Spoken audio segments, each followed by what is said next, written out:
Started. Okay. Good afternoon and welcome to this meeting of the Leisure and Culture Scrutiny Committee on the 16th of December 2021. Just to make you all aware, today's meeting will be recorded. Can I also welcome any members of the public and press to today's meeting? Can I kindly ask you to observe the meeting only and not to speak or participate? Can I please remind you all to switch your phones to silent for the duration of the meeting? In addition, can I refer you to the protocols for remote meetings which have been previously circulated? Namely, your microphone should be switched to mute unless you're speaking. Should you wish to ask a question or make a comment, can you please indicate whether either by the chat function or by raising your electronic hand via Teams. I will assume that you've all read the paperwork before us today prior to the meeting. Please only use the chat function to indicate if you wish to speak as an alternative to the electronic hand or to raise any technical issues. When asking a question, can you please indicate which page number you're referring to? The first item on the agenda is to do a roll call. I'm Councillor Sonia Reynolds, the chair, and I'm present. I now call on Charlotte, Democratic Services Officer, to take the roll call. Charlotte. Thanks, Chair, and I've marked you as present. And we've also had apologies from the Vice Chair, Councillor Rydian Maisen. So if I move to Councillor Dennis Keogh. Present, Charlotte. Thank you. Councillor Sandra Miller. Present, Charlotte. Thank you. Councillor Suzanne Renkes. Present. Councillor Jane Jones. Present, Charlotte. Also had apologies from Councillor Whitelock and Councillor Anthony Richards, and then Councillor Joe Hale. Present. Thank you, Charlotte. Thank you. And if I move to Cabinet members, Councillor Alan Lockyer. Councillor Peter Rees. Yes, present, Charlotte. Thank you. And then officers, Paul Walker. Present, Charlotte. Lisa Jones. Present, Charlotte. Claire Jones. Claire gives her apology, Charlotte. Oh, apologies. Thank you. Alison Thomas. Present, Charlotte. Tammy Davis. Present. Is there anyone that's participating in today's meeting that I've missed at all? No, then Chair, that's everyone. Thank you. Thank you, Charlotte. In that case, just to say that we will be scrutinising both items on the agenda. We're looking forward to the presentation, and we wanted to make some comments on the monitoring going forward. And so then we move to declarations of interest. Can any members indicate if they have interest in the items that we'll be scrutinising, please?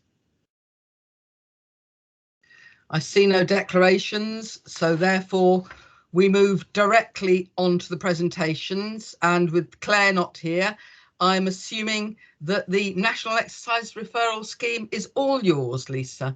So Lisa, would you take us through your presentation, which we've had, and looking forward to hearing any more detail on, and then I'm sure members will have questions. Thank you. Thank you very much for inviting me into your meeting. Firstly, it's lovely to actually put names, faces together. So my name is Lisa Jones and I coordinate the Neath Talbot Exercise Referral Scheme along with my colleague job share Claire Jones, who sends her apologies.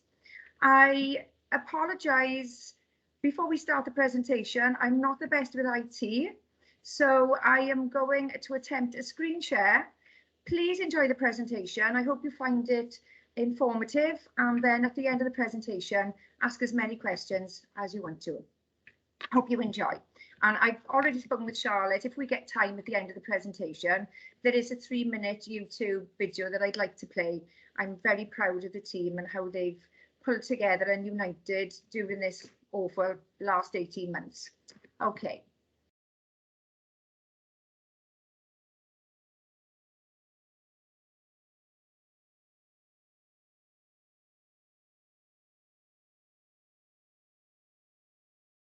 That's coming through, thank you. Yeah, so far so good? Yeah. Okay. So initially, I wanted just to speak about what is NERS. So I'll make the assumption that you don't know much about the project. Apologies if you already do. So NERS is the National Exercise Referral Scheme. It's an evidence-based health intervention, and we incorporate physical activity, behavioural change techniques, basically to support any clients that are referred through to us who wish to have a healthier lifestyle and to improve their general well-being. So back in the early days, the scheme was originally targeted for clients, at risk of developing coronary heart disease. So it was what we would call a level 3 pathway. And we then in 2009 specialised our delivery service to include those then with more chronic life conditions. So priorities such as cardiac rehab, stroke rehab, cancer rehab, and so on. We're funded annually by Public Health Wales. We hope that the funding will be secured to support the service ongoing. So what we deliver everything on an introductory level. So basically the circuit classes. That's so weird. Sorry? So sorry. Shall I carry on? Yes, please. Thank you. Okay. So the classes that are delivered are of a basic level. They're of a foundation level. So we make sure that we scratch everything back. So the basic skills are learned in circuit classes, gym classes, pool sessions. We have Pilates, Tai Chi, cycling sessions and walking. And then we have, as I said on the earlier slide, the rehabilitation classes, cardiac, stroke, cancer, back care. COPD is your respiratory condition. It's chronic obstructive pulmonary disorder. It's a bit of a mouthful. So we teach basic skills, give a tool bag, if you like, of how to warm up, how to self-pace and monitor themselves, how to cool down then at the end of the class, and they can take these skills forward into any environment once they've completed the course with us. So the referral conditions, I've just put some examples on this slide. Osteoporosis, respiratory, so that could be asthma, diabetes, mild anxiety, depression, stress, musculoskeletal, so that would be your arthritic conditions, or it could be a hip replacement, knee replacement. And then we have raised BP and cholesterol, etc., which are your risk factors for coronary heart disease. If I'm going too fast, just slow me down, okay? But I'm mindful that the time is quite precious for you in these meetings. Our aims, so the Neath Talbot Exercise Referral Scheme, we provide access to tailored and supervised group exercise, basically for the participants who are inactive and are at risk or currently are experiencing a long-term or a chronic health condition. So referrals are all from registered health professionals within the NHS, so that we can make sure that the referrals that we receive are safe to exercise.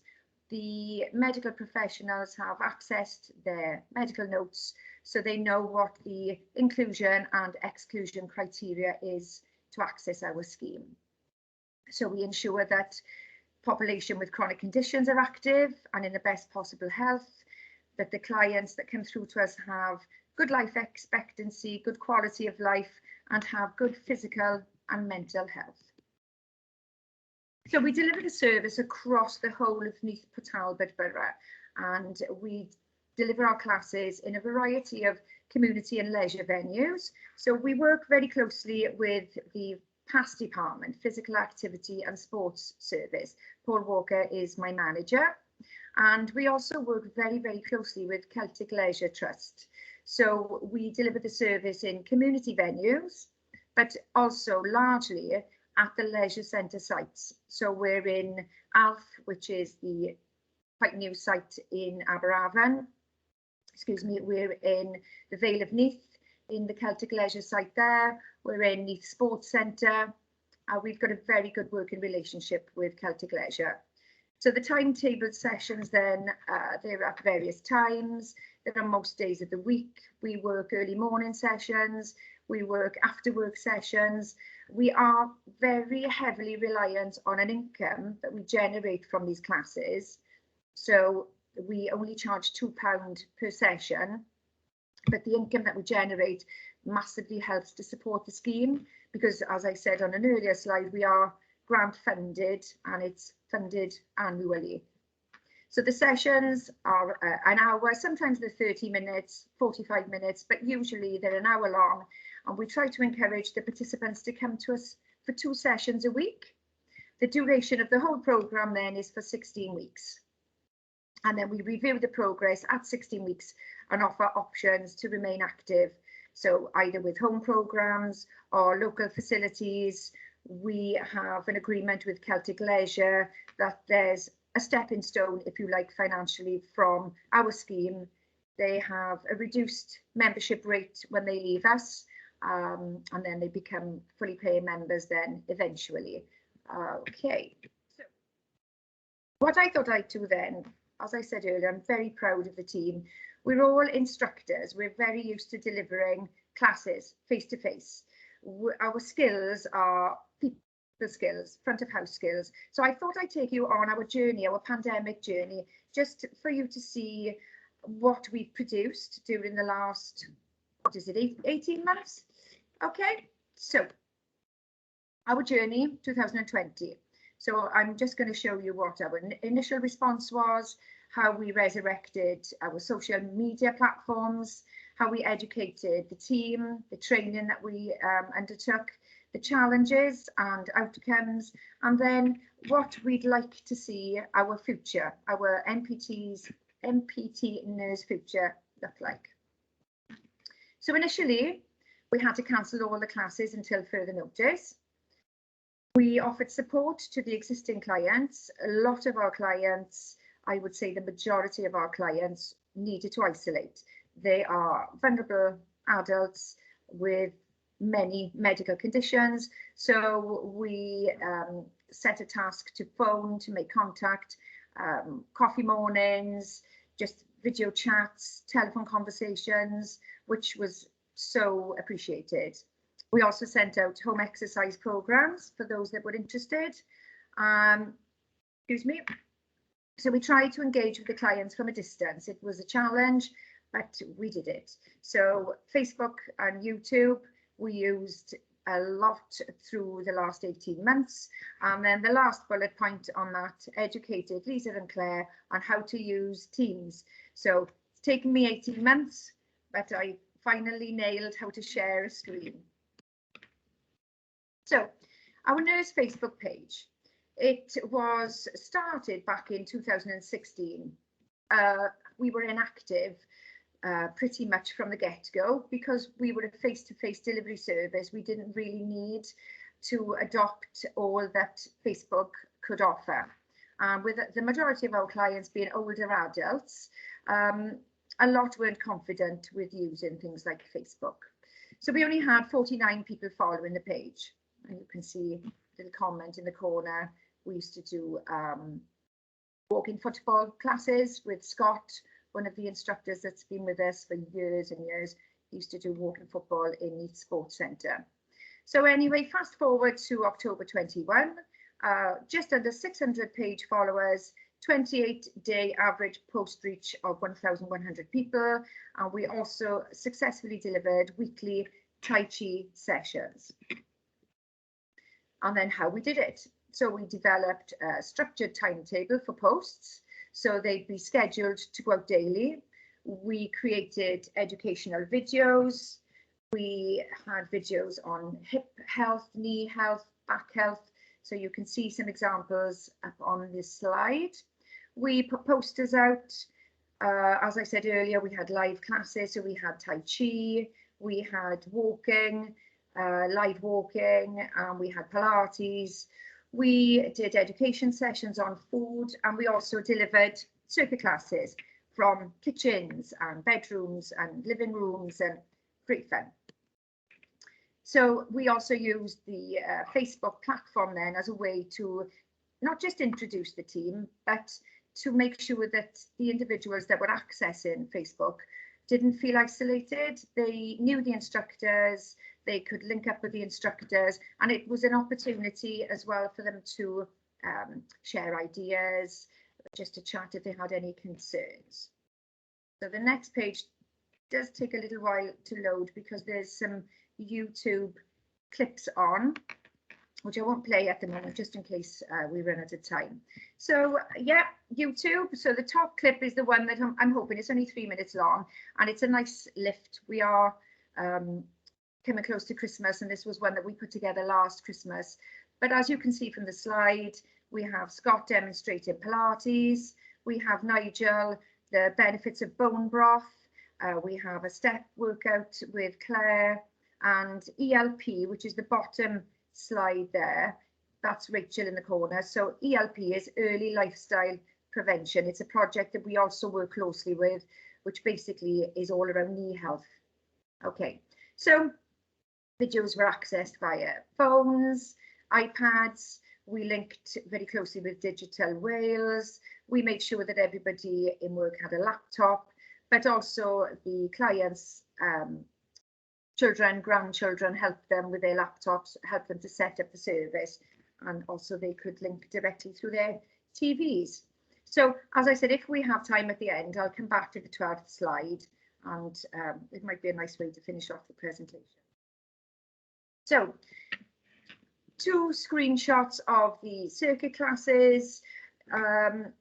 It was wonderful to watch. I've worked on the service for 16 years. It was fantastic because, as I said earlier, we've always been face-to-face delivery, but this was incredible to watch. There's Scott with his bobble hat on there at the top, and you can see Rachel. And this is just an example of clients that accessed the classes with us on a virtual platform. So we sent out a how-to guide for them to use Teams. Probably I should have read it a little bit more at the very beginning because I wasn't the best. The risk assessments were done for a virtual environment, and obviously we supported the clients through this experience. We also had quite robust training. So we trained using Zoom, another media platform. We trained using Teams. We joined with a dietetic department in the hospital, and we had Foodwise training. So Foodwise is an 8-week educational program all around health eating, basically. So you learn how to portion size, read food labels, use the Eat Well plate, so on and so forth. But the Foodwise training has always been face-to-face, so we had to learn how to do it using our laptops. We had COVID-19 training, because obviously we had to do all the risk assessments. We had a cancer level 4 training and diabetic level 4 training. So the challenges that we faced: working from home. So my experience working from home, my dogs would start barking, postman would come to the front door, window cleaner would call. So that was quite challenging because we all had to then try and find a quiet office space. Computer literacy for both staff and participants. We're instructors at heart, so we had challenges there. Excuse me. We were isolated from the team and from participants. So we did, as a department, the Physical Activity and Sports Department, led by Paul, we did meet on a Thursday evening just to say hi once we'd all learned how to use Teams. But many of us felt isolated. You know, we weren't on our own with that, and obviously the fear of the unknown as well. But the positive outcomes: we've managed to increase our visibility online, and we're going to keep the blended timetable now, just in case we go into another tier, another alert level. Our timetable now is ready and good to go should we need that facility again. We have developed this virtual platform anybody can access. We've also done videos that have been uploaded onto the Neath Talbot website, which can be accessed by all health professionals as well as employees. Develop new skills: social media, video making, editing, poster making, and very much more appreciate our good health now. So what we'd like to see for the future: as I said earlier, we have a blended timetable. We're going to maintain the virtual classes and the social media. We have already created new outdoor opportunities basically because we can get more numbers in an outdoor class, fresh air, more opportunities to distance. So those that continue to lack confidence with IT, we're going to support, and we just continue to develop and maintain the service.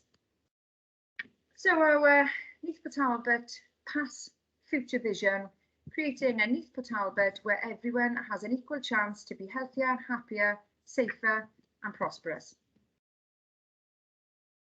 Thank you. Thank you very much.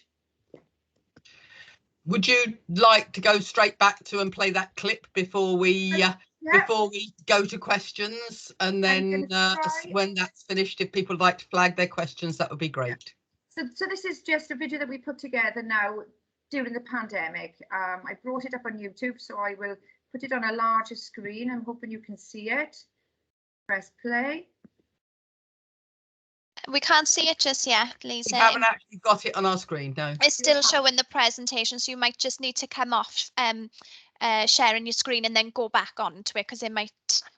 Right, hang on. Thank you, Charlotte. It's all right. Let me go back in.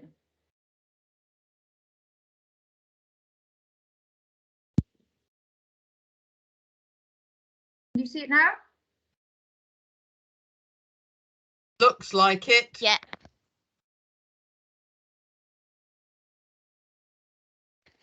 There's no volume shot, Claire. Lisa.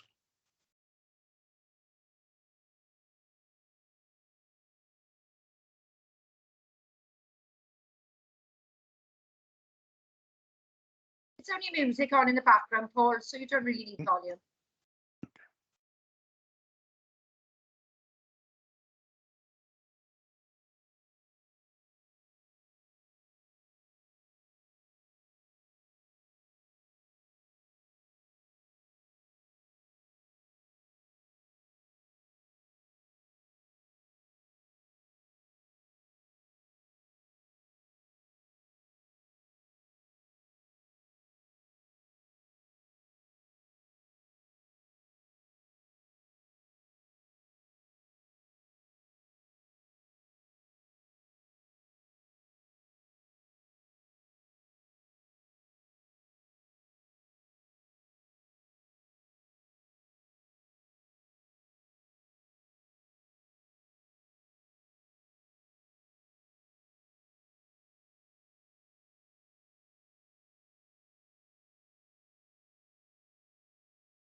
Thank you for that, Lisa.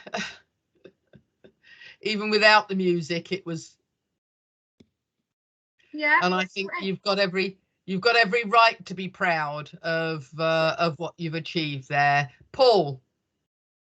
Yeah, thank you, Chair. Before we take any questions, I just thought I'd like to point out a number of things with regard to scheme. First of all, as you can see, the guys who work in a team, they have got their own distinct personalities, but you know, they are dealing with some of the most vulnerable citizens in Neath Talbot. You know, when you are dealing with somebody at phase 4 heart who's had a heart attack or bypass is coming back in the physical, these people are terrified, they're frightened. And again, when we're dealing with people with post-cancer, you know, so it's the enthusiasm of the staff that enthuses the clients to actually exercise. And the personality comes through every week. I've got to share offices with them.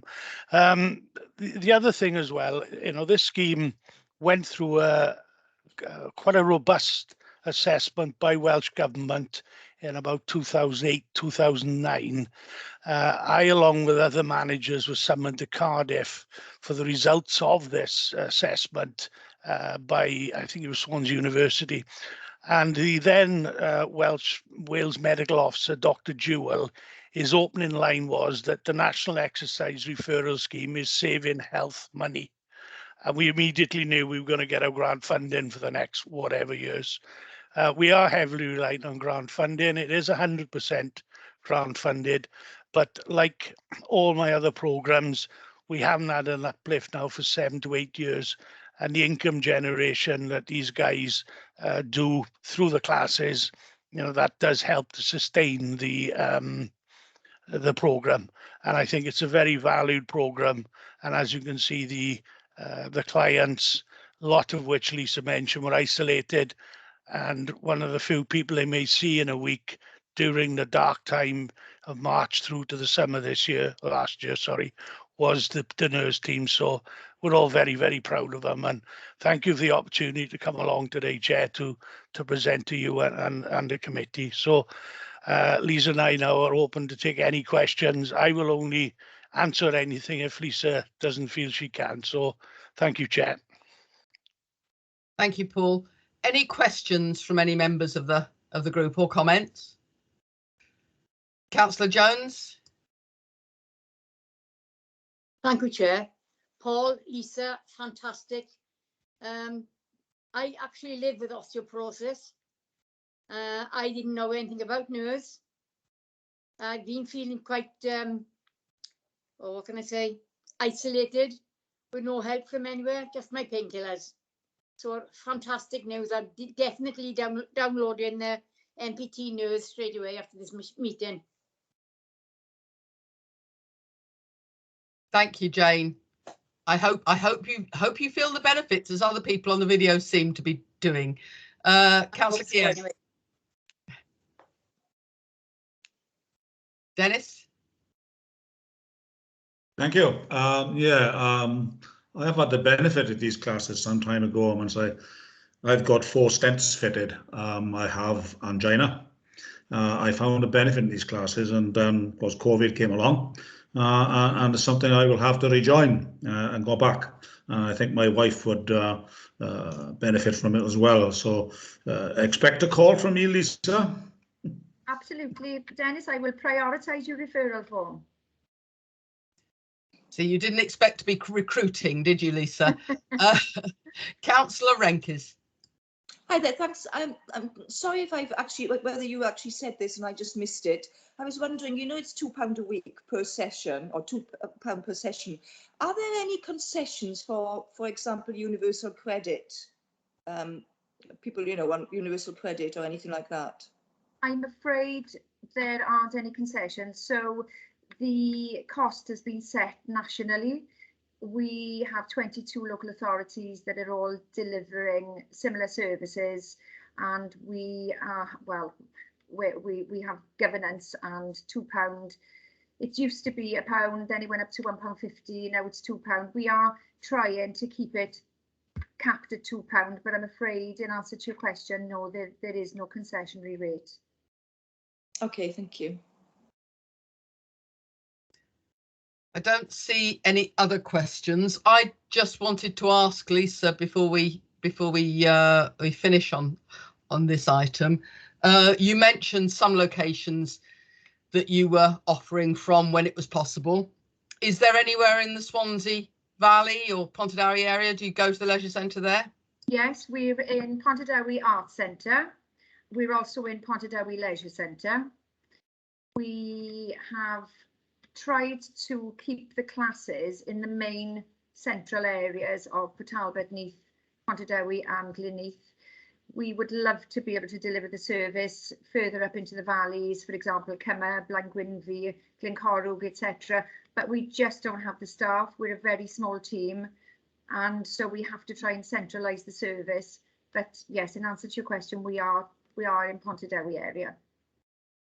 It might be, given your newfound skills in technology, whether it don't shake your head, Paul.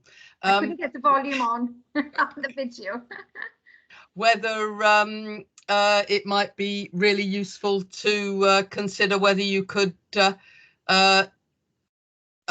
use technology to get some of those classes out to venues where there are organisations that could host it, because as Suzanne indicated, there are people further up the valleys who may not have the resources both to pay taxi fares, because buses are a problem for some of us, but also, you know, just to get there and have the resources to take part. And it could be enabled perhaps by some remote attendance in groups.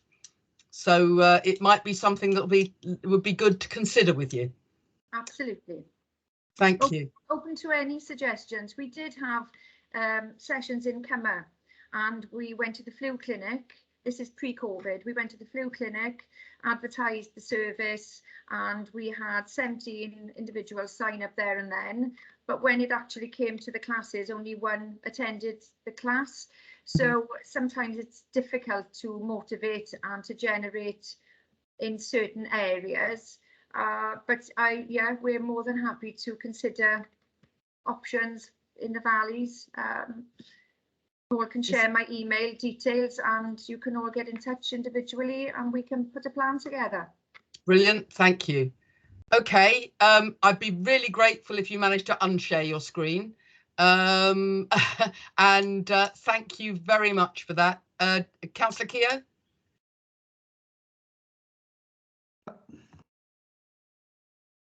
Thank you, Chair. Yes, Lisa, if you could share your email address with us, we'd be very grateful. I've had a quick look now on my iPad, but it doesn't come up for EM Jones. Is that you?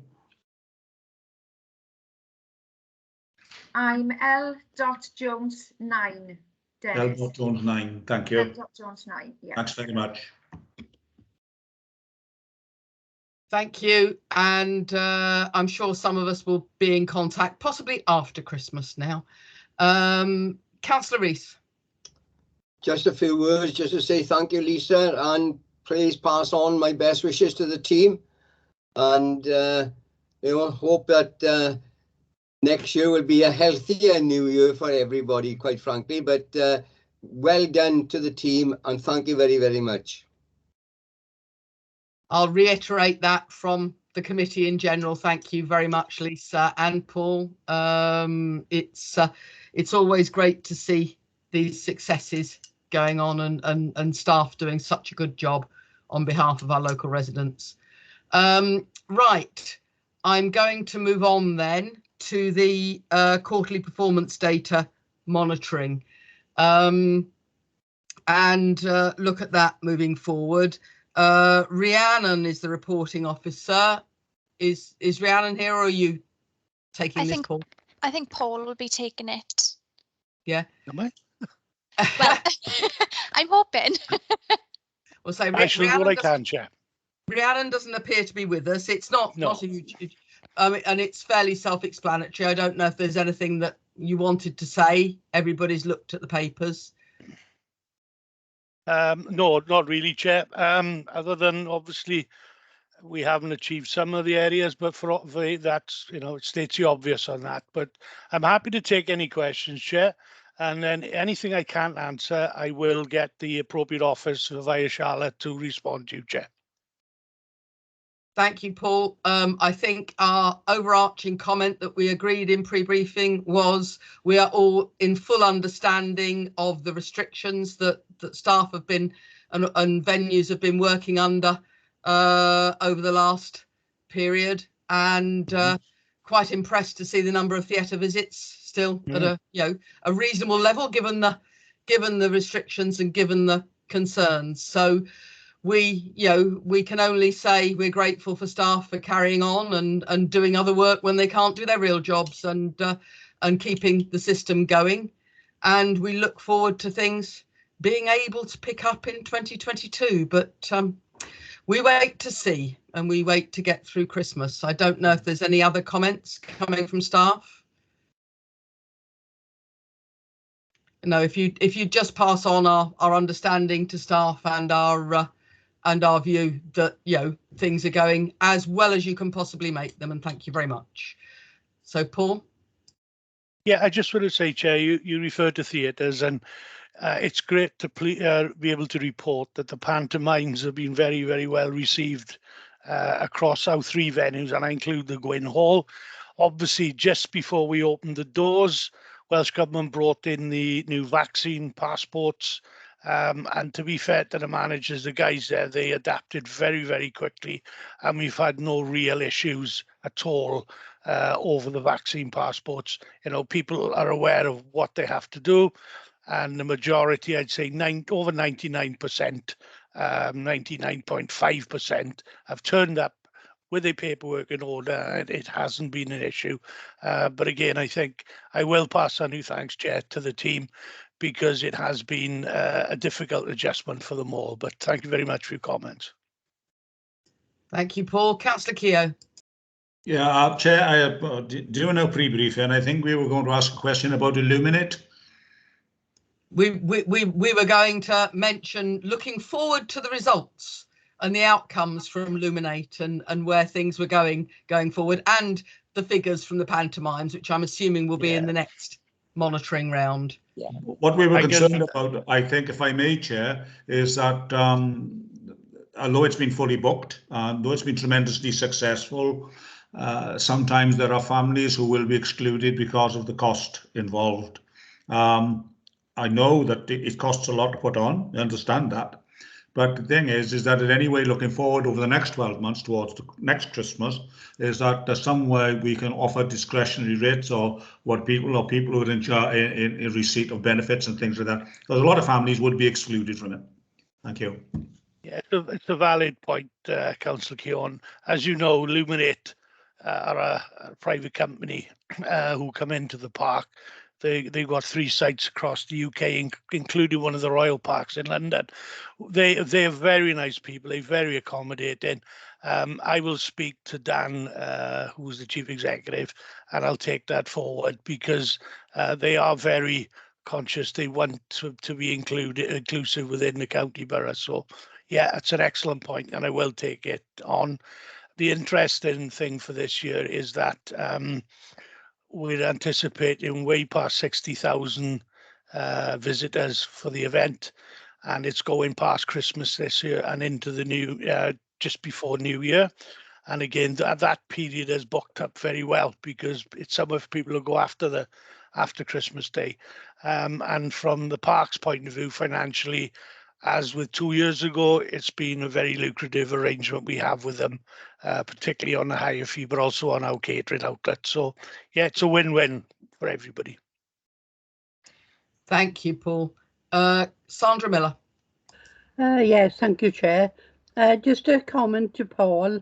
I believe I've told you in the past that my union, Unison in Health, actually takes up the opportunity of attending the pantomime in Pontardawe. And if you saw the comments following their visit, you'd be very proud. Now, proud of the staff for being very helpful and accommodating, and just generally proud of the activity that's been generated there. There were so many positive comments, nothing negative at all, and you know, this isn't the first year that they've done it a few years now, and it's just grown and grown. So I think that that comment can go back to the staff, if you wouldn't Certainly. mind, Paul, to say Of course. how wonderful course. it was. Thank you. I should certainly take that back, Councillor Miller. Thank you for your comment. Thank you all. I don't see any other comments, so that item's for noting and we will note. Thank you very much, Paul, for your inputs on that. We then go to the forward work programme. We're aware we'll be hearing the further monitoring from Margam and the other things again going forward. I don't think there's anything to take on the forward work again, just for noting it. That's right, Chair. And what I'll do is I'll update that forward work programme with the monitoring of Margam Park for the next meeting. So I'll update that for you. Thank you. And we have no actual urgent items, but Councillor Peter Rees, the Cabinet member, has asked to bring something to the meeting. So, Peter? Yes, thank you, Chair. I received an email letter, quite a long letter, Paul was aware of it, from the Neath Marlin Sub-Aqua Club. And I promised them, why I'm raising it this afternoon is because I promised them that they would. They knew that this meeting was going to take place, and Mr. Ray Davis contacted me on the phone, and I promised him that I would raise it here this afternoon. Basically what it is, with the new premises in Neath, the new swimming pool being built in Neath, the old David Road baths will be, well, demolished probably, but the Sub-Aqua Club have had some accommodation there. I think it was just a room or something, Paul, wasn't it? That was It's there. a garage, Councillor. A garage, yes. And they kept all their equipment there. Now, of course, with the new development, they won't have that facility. And they've been asked, basically what they're asking, we would ask, I'll read this out, we would ask that you give serious consideration to the plight of the club, where they would need electrical power to run the compressor and so on. They go all over the country and further, I think, as far as this Sub-Aqua process. They make a big plea about providing youngsters with the opportunities for this, but we haven't got any premises to give them. That's basically what it is, and of course they're not very happy about that. And I'm just bringing it here, and perhaps Paul can give the reasons why we can't accommodate them. I've also, can I just say, I've also sent the copy of this to the chief executive and to the leader to see if they've got any ideas, Paul, right? So just for you to know. Okay. Can I just say that I had a copy of the letter about 6 months ago and explained that I would forward it on to officers and other and cabinet members in order for that to happen. I sent it on, I believe, to the leader and the officers at that time, and they received an answer, but they've obviously written again. We'll take that. Paul, if you could give any sort of explanation. They did pay for the accommodation, I understand. Chair, before Paul comes in, if I can just come in and just make a point that obviously this is a public meeting and it is being recorded. So just to make officers and members aware of that point when responding to Councillor Rees's request. Thank you. Thank you, Chair. Yeah, as you said, there's been quite a bit of correspondence with this to senior officers in the council. I met with David Phillips of the Estates Department with the Sports Council fortnight ago to see if there was any form of grant funding available for the club, but unfortunately there isn't. And Councillor Rees is right. At the moment, there isn't anywhere that it could be accommodated. Just to clarify, they have a lease arrangement for a garage, which is at the rear of the Neath Leisure Centre, former David Road swimming pool, and they have been there for a number of years. Our estates department, David and Simon Brennan, are looking at it. If summer does become available, obviously they will talk to the club, but at the moment, I'm being told there isn't anybody anywhere that's adequate for them. On a positive note, obviously they have a session in the pool once a week or twice a week, and those sessions will be accommodated in the new facility. They presently keep their rib, which is their boat, in the garage. So that obviously is for the summer when, as Peter says, they go around and they do sea diving. So it is on the radar of our estates colleagues, Chair, but at the moment, as a Cabinet member quite rightly said, there isn't a premises available for them. And they have been written back to by the authority on more than one occasion regarding this issue, Chair. Thank you, Paul. Suzanne Renkis. I'm just going to say, I mean, I can't make any promises, but I'm just wondering whether it'd be worth contacting the YMCA. I don't know if you know, but my partner is obviously the chair of Talbot YMCA, and I got a funny feeling they might be able to help. Okay, thank you. I think it would be useful to contact partners. Thank you, Suzanne. Can I come in on that, Chair, if I can? The Chief Executive has written back to me, and let me just read what she says. Basically, she went through the CVS and who contacted the CVS, and they were facilitating a conversation with the YMCA, who thought that they could help with their accommodation needs, but it looks as if that perhaps didn't materialize. So I just wanted to put that in. So there has been contact, I think, with the YMCA, but if anybody can help by then, I think we'd all be grateful. I'll have a word with him when he gets home. Great. Thank you very much. I've now got several speakers, so I'm going to go to Councillor Miller. Yeah, thank you, Chair. I understand the plight of this group, because we have to be able to offer something that helps them keep their skills up, etc. It is a very worthy activity.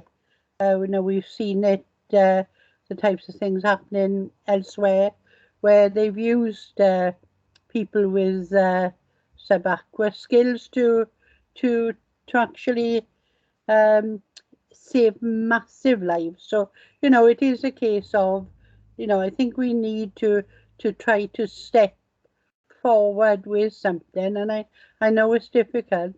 Now, the first thing that popped into my head was, for the location, is there anywhere on the metal box site that could possibly accommodate them? Because they got the old sports club there, where lots of things used to be stored there by the footballers, etc. So that could be a discussion worthy area, because it's such a large site. It sounds as though there are possibilities that may or may not have been explored. Yes. Can I suggest that if we know of any of those, rather than putting out hostages to fortune, in a public meeting, we contact Paul or officers directly with our thoughts, and see if there's any help that can be given in that way, if that's all right, Sandra. Thank you. Thank you, Chair. Councillor Keogh, have you got? Yes, thank you, Chair. As some of you may be aware, I was involved with the Sea Cadets for over 35 years. I still have access to all Sea Cadet units within West Wales. Now, for Talbot in particular, I helped to set up many years ago the National Sailing School at Talbot, which is part of the Sea Cadet National Sailing School, one of 2 sites in the UK, which they still use. There is plenty of space in there, believe me. I think they could be welcomed in there because, as Suzanne has just said, with her partner, Keith, is involved in the YMCA. Now, just from the Sea Cadets, you could looking at the building, the YMCA have their own building on the dock. Can I, Dennis? I'm going to stop you, Dennis, because I think it would be better if these things were done direct with officers. Okay. And done. Well, somebody give me a shout and we'll go through it. Excellent. Thank you very much. Good suggestions there, and thank you, colleagues. Good to go forward. Chair, so, Chair, can I ask, Paul, will you respond back to Mr. Davis on the contents of this letter now? Yeah, I can, Councillor Esel, liaise with David Phillips. I did send it on to David and Simon yesterday, because obviously whilst they are a sports club, it's an estates issue, because I don't have access to buildings, but David is aware of it, and I will speak to David again, councillors. Well, if you could send him a copy of what I've had, Paul, and then perhaps ask if he could respond to it.